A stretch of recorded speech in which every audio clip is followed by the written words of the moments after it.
இன்னைக்கான விலாகுக்குள்ள போயிடலாம். ஸோ, நான் ஃபஸ்ட்டு ஸ்டார்ட்டிங்கே உங்களுக்கு பார்த்தீங்கன்னா, ஃப்ளவர் டெக்கரேஷன் பண்ணி வச்சுருந்தோம். ஸோ, அத அப்படியே உங்களுக்கு அப்படியே எடுத்துட்டு வீடியோ எடுத்திருக்கேன்.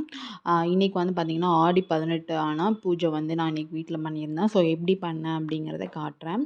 ஸோ, பார்த்தீங்கன்னா, காலையிலேயே பார்த்தீங்கன்னா, எல்லா ஃபோட்டோஸ்க்கு, அம்பாளுக்கு எல்லாருக்கும் பூ வச்சு எல்லாம் அலங்காரம் பண்ணியாச்சு. ஸோ, பார்த்தீங்கன்னா, மார்னிங் இன்னைக்கு டைமிங் பார்த்தீங்கன்னா, காலையில 6 மணிக்குலேருந்து அப்புறம் பார்த்தீங்கன்னா, ஒரு 7:15 வரைக்கும் சொல்லியிருந்தாங்க. அதுக்கப்புறம் பார்த்தீங்கன்னா, 9:15லேருந்து 10:15 வரைக்கும் டைமிங் சொல்லியிருந்தாங்க.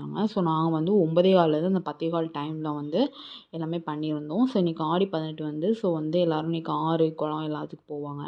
நான் வீட்ல சொம்பில தண்ணி வச்சு, அதில கொஞ்சோண்டு மஞ்சத்தூள் போட்டு, பூ வச்சு நான் அத தான் இன்னைக்கு நம்ம அ நம்மளோட கங்கை தேவி சொல்லிட்டு நம்ம அதுக்கு தான் இன்னைக்கு நம்ம முக்கியத்துவம் குடுக்குறோம். ஸோ, பார்த்தீங்கன்னா, இலை போட்டு வாழைப்பழம், அப்புறம் பார்த்தீங்கன்னா, வெத்தல பாக்கு,